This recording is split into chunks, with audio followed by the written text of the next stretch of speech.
जय हिंद, जय महाराष्ट्र. भावी फौजींनो, सीआरपीएफ पुणे सेंटरची अपडेट बघूया. 5/10/2024ची ऑल कॅन्डिडेट 100 कॉलिंग होती. प्रेझेंट 79 होते. ॲब्सेंट कॅन्डिडेट 21 होते. हाईटमध्ये फेल झालेले 3 आहेत. चेस्टमध्ये 15.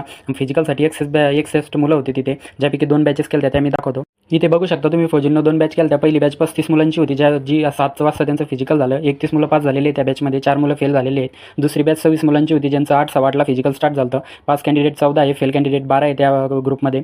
फायनल पास कॅन्डिडेट 45 आहे कालचे मित्रांनो पुणे सेंटरचे. इथे तुम्ही नाशिक सेंटरची अपडेट बघू शकता. 5/10/2024 ऑल कॅन्डिडेट 140 कॉलिंग होती. प्रेझेंट 108 होते. ॲब्सेंट 32 होते. हाईट चेस्ट फेल झालेले 33 मुलं आहे. फिजिकलसाठी 75 मुलं झाले तिथे. तर रनिंग फेल इथे बघू शकता 16 कॅन्डिडेट झालेले. फायनल मेडिकलसाठी 59 मुलं इथे पाठवण्यात आलेले. रायगडची अपडेट इथे बघू शकता. 5/10/2024ची ऑल कॅन्डिडेट 100 होती. कॉलिंग प्रेझेंट 66 मुलं होते. ॲब्सेंट 34 होते. हाईट आणि चेस्टमध्ये 11 मुलं फेल झालेले. फिजिकलसाठी 55 मुलं सोडण्यात आलेले होते, ज्यापैकी रनिंग फेल 1 झालेला आहे. फायनल मेडिकलसाठी पाठवण्यात 54 विद्यार्थी आलेले आहेत मित्रांनो. तर हीच होती आजची अपडेट.